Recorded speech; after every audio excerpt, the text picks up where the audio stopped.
So today, down here in Tameside, we'll come to Tameside Computers CIC.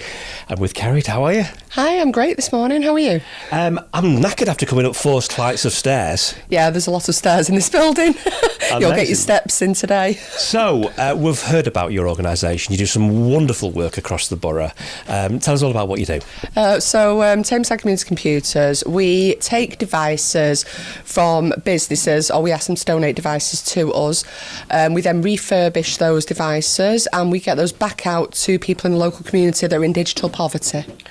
And there's a lot going on, isn't there, in terms of digital poverty across the whole country, really? Yes, there is. There's plenty of people that have no access to a device, whether it be a phone, tablet, laptop, to be able to access doctors' services, the banking apps, whether to apply for jobs online.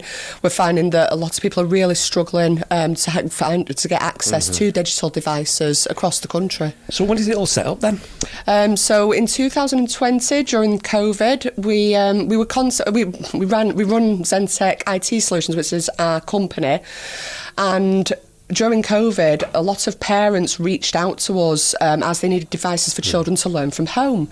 Now, we had lots of old laptops, bits and pieces lying around, and we decided, with the skills that we've got, to refurbish these devices and give them to the parents that needed them free of charge. There's always life, I always think, left in computers and laptops and tablets and things like that. Yes, you can always upgrade the RAM, the hard drives, replace screens, replace batteries, new chargers. You can give them a new lease of life. So roughly how many were you doing when, COVID time? Over a 2-year period from 20 to 22, it was 2,300 devices we gave back to the local community. Non-stop work then for you? Constant, and as well as running a running business as well. We just decided to use our skills to help the population, to help the local population. So in terms of those organisations donating equipment, where are you finding these people from? So we do approach companies via LinkedIn, we put posts out on Facebook, radio interviews, any way that we can to promote what we do. We put pleas out asking for businesses if they can donate their devices, and we're starting to build some really good relationships with companies. Now, we're here today in your amazing office, 4th floor of an old courthouse. Yes. There's some history here, isn't there? Oh, there is. There's some prison cells in the basement as well. It's brilliant. We've got one of those as a storage room, actually. We'll take you down there to see one later. So, you're on the 4th floor. This must be a nightmare having to bring equipment up and downstairs because there's no lift here. No, and with us dealing in hardware a lot, we have to get volunteers, people to help us. When we get big donations in, it's the 4 flights of stairs, and yeah, it's too much. We could really do with what is a ground floor space. So you've almost outgrown this place. So this is where the appeal comes in now, because you're looking for somewhere a little bit bigger. Yes. Ground floor level. Yes. What else are you after? We'd love, like I say, ground floor warehouse type with a drive-in, so we can drive in with roller shutters so that when donations come in, we can bring the van in, unload, accessible. We want it accessible for ourselves, for the general public to come in.